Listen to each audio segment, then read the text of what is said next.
ఇలాంటి రోజున ఒక నియమం ఉంటుంది. ఏమిటో తెలుసా అండి? హనుమకి యథార్థమనకు నైమిత్తికము అంటారు ఇవాళ తిథిని. ఇవాళ తిథి నాడు 108 సార్లు స్వామికి ప్రదక్షిణం చెయ్యాలి ఓపిక ఉన్న వాళ్ళు. 108 ప్రదక్షిణాలు చేసేటప్పుడు కూడా ఒక నియమం ఉంది. 108 ప్రదక్షిణాలు చేస్తూ మధ్యలో ఎవరో కనపడితే పినిగారు బాగున్నారా అంటూ నడవడం అలా చేయకూడదు. ఎవరు కనపడినా ఒక నమస్కారం. అసలు యథార్థమనకు దేవాలయంలో నమస్కారం వేరొకరికి చెయ్యకూడదు. ఆయన ఎంత ప్రాజ్ఞుడవనివ్వండి, చెయ్యకూడదు. దేవాలయంలో ఎవరున్నారో ప్రధానమూర్తి వారికే నమస్కారం. ఒకవేళ వేరొకరు చేసినా వీరేమంటారంటే దేవాలయంలో ఎదురుగుండా ఎవరున్నారో వారికి హనుమత్ పరబ్రహ్మార్పణమస్తు అంటారు తప్ప తాను ఆశీర్వచనం చెయ్యడు. చెయ్యకుండా ఇది దేవతకు చెందుగాక అని పంపించేస్తాడు. అందుచేత ఇవాళ 108 ప్రదక్షిణములు చెయ్యాలి. 108 ప్రదక్షిణాలు చేసేటప్పుడు బాగా జ్ఞాపకం పెట్టుకోండి. హనుమకి 108 ప్రదక్షిణాలు చేస్తే ప్రదక్షిణం చేసేటప్పుడు మీరు ఏవి పడితే ఇవి పెట్టి లెక్కలు పెట్టకూడదు. నేను చాలా చోట్ల చూస్తుంటాను. కాగితాలు పెన్ను పట్టుకొస్తూ ఉంటారు. పట్టుకొచ్చి ఏవో 1 2 3 4 5 ఏదో వేసుకుంటారులా ఉంది, పెన్నుతో గీతలు పెడుతుంటారు. శాస్త్రము నిషేధించింది, అలా చేయకూడదు.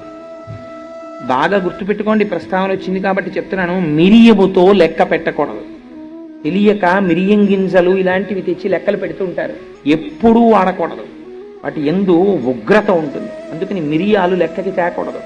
మీరు ఎప్పుడైనా అంకెతో ప్రదక్షిణం నైమిత్తికంలో చేస్తే, నా సొంతంగా చెప్పట్లేదు, పరాశర సంహిత చెప్పింది.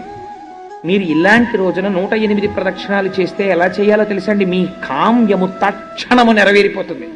ఇలాంటి రోజులు చేస్తే స్నానం చేసి మీరు సంధ్యావందనం ఇంటి దగ్గర చేసుకుని నేను ప్రదక్షిణాలు చెయ్యడానికి వస్తున్నానని మీరు స్వామికి విజ్ఞాపన చేసుకుని, స్వామి నాకు ఏ ఇబ్బంది లేకుండా నాతో ప్రదక్షిణం చేయించు అని నమస్కరించి మీరు వచ్చేటప్పుడు పువ్వులు తెచ్చుకోవాలి.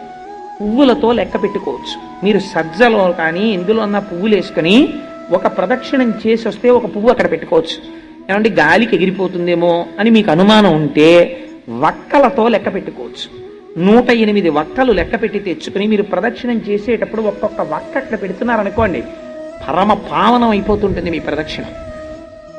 108 ప్రదక్షిణాలకి 108 వక్కలు అక్కడ పెట్టుకోవచ్చు.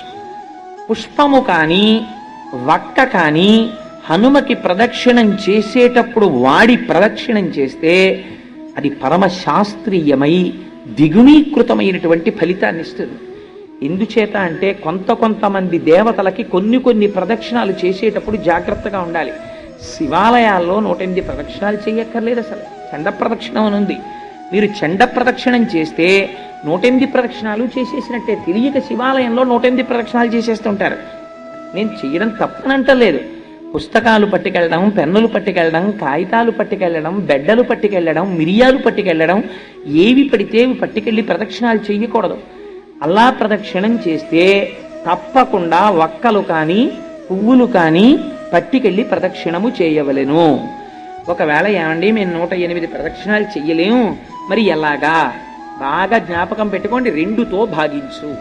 108 చెయ్యలేవు, 2 పెట్టి భాగించి ఎంత వస్తుంది? 54. నేను కరెక్ట్గా చెప్తే 54ఏనా? అంకెల్లో తక్కువ నేను. అందుకని 54 మాటలు ప్రదక్షిణం చెయ్యండి. 54 కూడా చేయలేను, మళ్ళీ 2 పెట్టి భాగించు. ఎంత? ఏదో 27లా ఉంది. కాబట్టి మరి 2 పెట్టి భాగింపబడదు కదా అన్నారనుకోండి. అంటే అవి కనీసము నీవు చేయవలే అని గుర్తు.